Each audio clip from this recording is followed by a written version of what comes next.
Hello students, I am Jyoti Yadav. We were discussing about the historical buildings and some monuments. We have discussed that the monuments were two types, secular movement and the religious movement. Religious movements related with the construction work of religious places like worship places, mosques, temples, etc. But secular movements are different. They were built and the memory of the victories and the memorable things. Okay, so in this video we will discuss about the secular movements. First we have discussed tomb. It was the memory of a dead person, means it was the construction work of a person which was already dead. Okay जैसे आपका जो ताजमहल है वो क्या है, मुमताज़ महल की याद में बनवाया गया था शाहजहाँ के द्वारा. So it is also called a tomb. ऐसे ही कुछ जो राजा लोग जब जीत जाते थे किसी भी युद्ध को तो उसकी याद में भी बहुत सारी चीज़ें हैं वो बनवाते थे, टॉम्ब वगैरह बनवाते. जैसे मेहरौली का जो लोह स्तंभ है वो भी याद के लिए ही बनवाया गया था. तो ये क्या है, secular movements means they are not related with any religious purpose. Okay, next है hall. Hall means a conference hall like as the meeting hall. Generally every ministers and all in our political system are also sitting in a hall for discussing any matters, like as the rulers were also built a hall or a court in their palaces for something discuss. तो इसमें हम पढ़ेंगे hall के बारे में. Shahjahan's region saw a huge amount of construction activity especially in Agra and Delhi. Means Shahjahan's time period was also a good time period for construction so many buildings in Agra and Delhi. उसने जितने भी buildings बनाई सबसे ज़्यादा शाहजहाँ का. हालांकि मुग़ल राजाओं ने सभी ने बहुत सारी बिल्डिंग्स बनवाई थी लेकिन सबसे ज़्यादा जो कंस्ट्रक्शन का वर्क हुआ था वो शाहजहाँ के टाइम पीरियड में हुआ था. ठीक है, we have already discuss about Shahjahan and its his construction work because he was very fond of it. He was having very knowledge and also a engineer also. कि उस समय का अगर हम इंजीनियर कह सकते हैं तो शाहजहाँ को क्यों, और इसी वजह से उसने अपने बहुत सारी बिल्डिंग्स है वो आगरा और दिल्ली में बनवाई थी. Monument such as ceremonial halls of the public. Ceremony means for celebrating any ceremony like festivals, marriage ceremony, ring ceremony etcetera. And private audience, Diwane Khas. और private audience means for discussing any matter with the audience means with the people. कि लोगों को अगर कोई matter discuss करना था, कोई चीज़ की कंप्लेंट करनी थी किसी चीज़ का, तो उसके लिए एक बनवाया हुआ था जिसको क्या कहा गया था, दीवाने खास.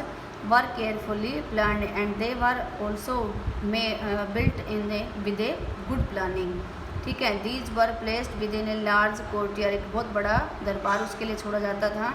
These courts were also called a Shil Sultan or 40 pillared halls. 40 pillared halls means they were constructed on the basis of pillars. Pillars बनाए जाते थे और उन्हीं के ऊपर उनके लिए अलग अलग प्लेसेज है वो बनाए जाते थे. जैसे अलग राजाओं के जो भी मिनिस्टर थे उनके बैठने के लिए अलग अलग प्लेस उसमें बनाए जाते थे, चेयर्स लगाई जाती थी. ठीक है, ऐसे हमारे जो भी मीटिंग हॉल होते हैं, चाहे वो आपकी विधानसभा ले लीजिए, चाहे वो पार्लियामेंट ले लीजिए, वहाँ पर भी इसी तरह से पिलर्स होते हैं, उनकी सीटिंग अरेंजमेंट होती है.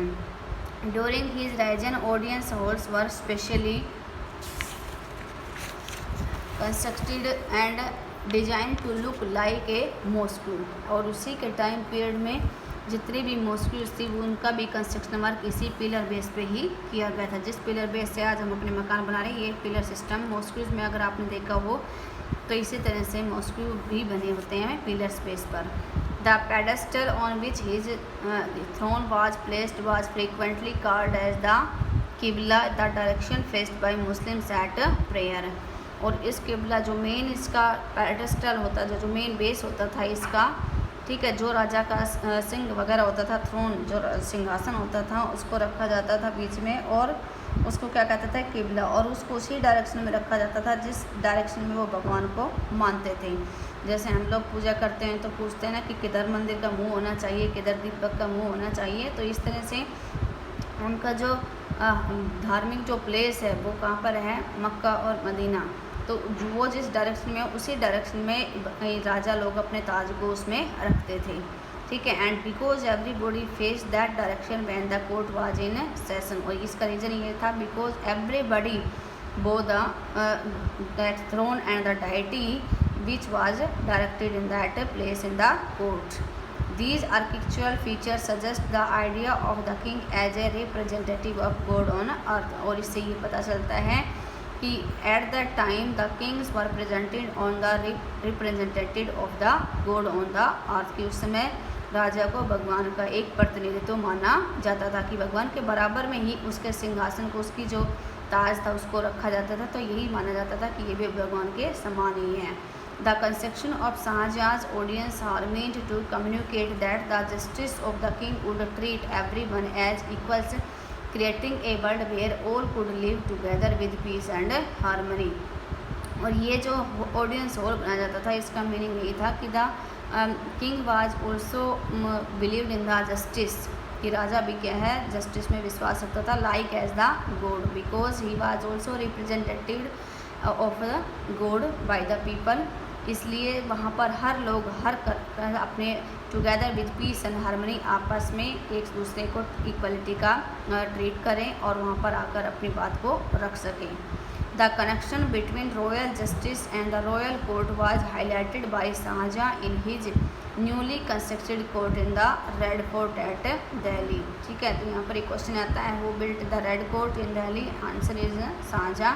और शाहजहां ने इसी पर्पज़ से ये एक रिलेशनशिप बनाने के लिए कि राजा और प्रजा के बीच में बहुत अच्छा रिलेशन था, कि राजा के सामने प्रजा आराम से वहाँ पर उस कोर्ट में आकर अपनी बात को रख सकती थी, अपने प्रॉब्लम्स को वो बता सकते थे। ये उन्होंने बनवाया था रेड फोर्ट दिल्ली के अंदर। There was a series of pictorial pictorial mosaic work, मतलब इसमें पिक्चर्स के द्वारा किसी भी चीज़ को प्रेजेंट किया जाता है। बहुत सारे स्टाइल्स हैं, आगे हम पढ़ेंगे चैप्टर्स के अंदर कि बहुत सारी कंस्ट्रक्शन स्टाइल्स हैं वो उस समय मिडिल पीरियड में अवेलेबल थी, लेकिन सबसे ज़्यादा जो थी पिक्टोरा।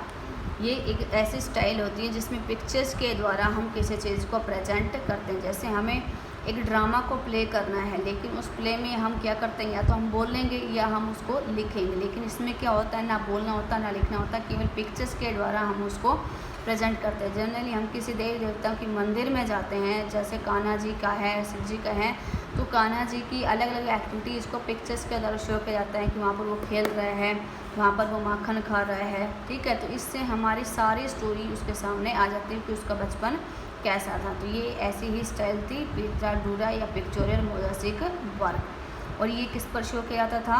पिक्चर्स पत्थरों के ऊपर, ठीक है। आज भी बहुत सारे मंदिरों में पिक्चर्स लगी होती हैं हमारे देवी देवताओं की, उनकी एक्टिविटीज़ की।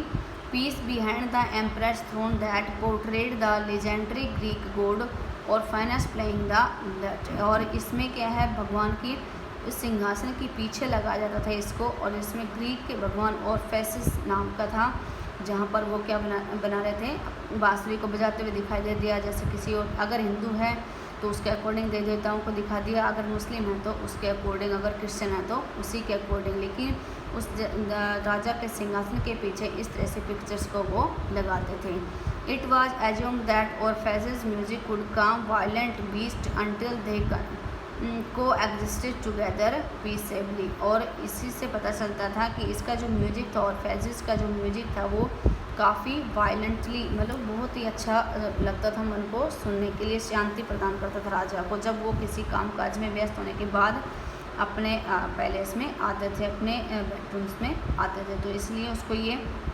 शो कर रहा था कि ये काफ़ी पीसफुल था। नेक्स्ट है baoris. Baoris we have discuss the step wells built by rulers and rich citizens were called baoris, ठीक है।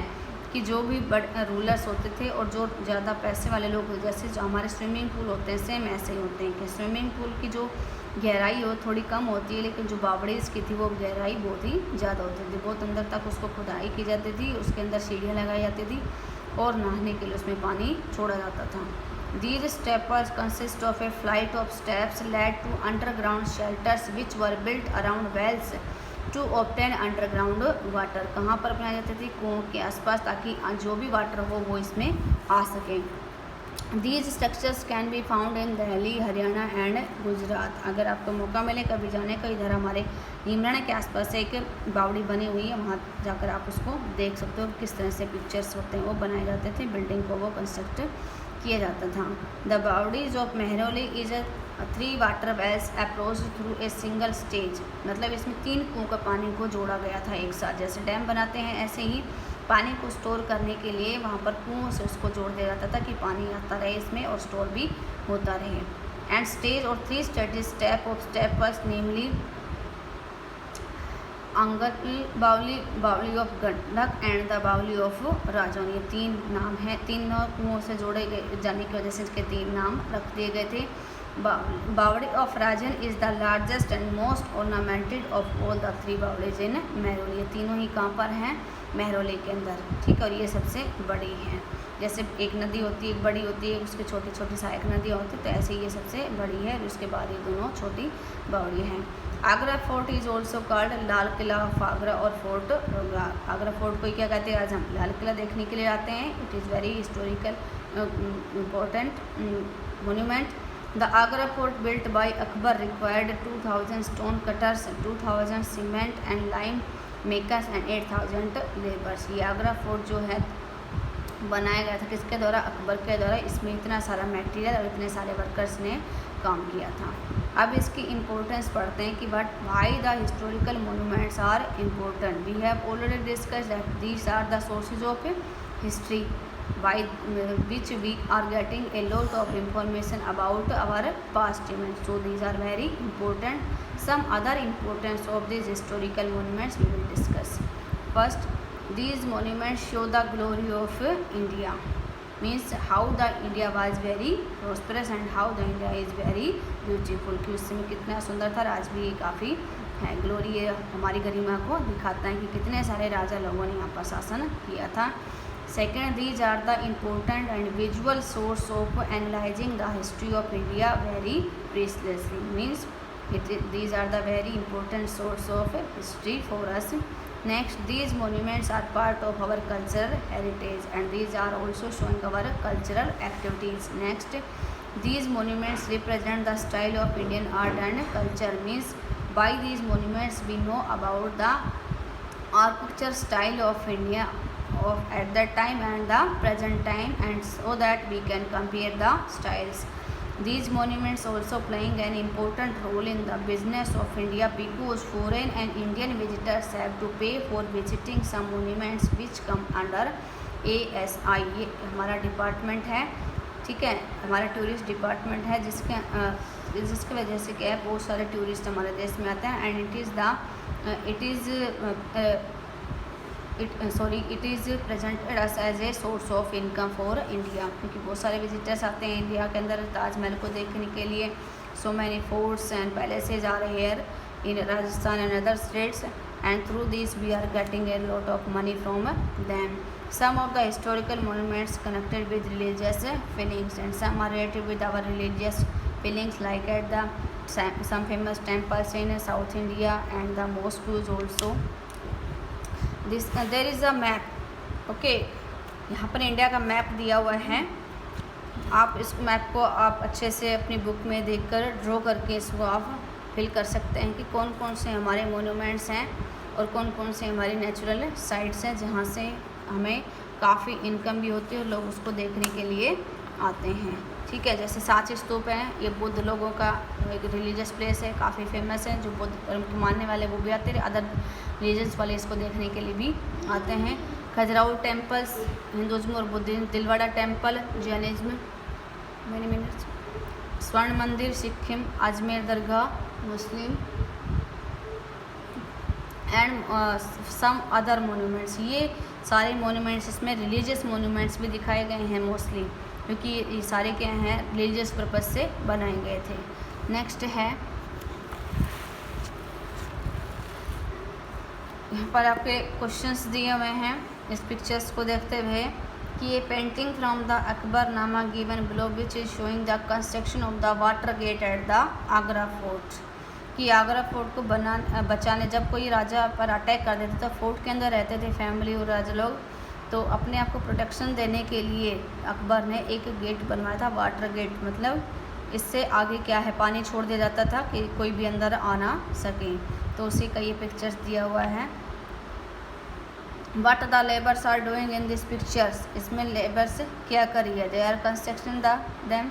Name the different types of tools which are using in construction, जो भी टूल्स इसमें यूज हुए हैं वो इसमें लिखने हैं, जो भी आज यूज़ हो रहे हैं। And what are the means of carrying stones, और उस समय स्टोन को लाने के लिए जो मीन था वो क्या थे, वुमेन्स ही थे, क्योंकि हमारे पास व्हीकल्स तो थे नहीं, ना कोई हमारे पास मशीनें थी, तो ऊंचाई तक पहुंचाने के लिए इसमें यही यूज़ होता था। ठीक है, ये आपका चैप्टर था। इसमें अगर कोई क्वेरीज हो तो पूछ लेना। जो भी क्वेश्चंस बताए हैं उनको अंडरलाइन करके आप फेयर नोटबुक में लिखेंगे। That's all from my self.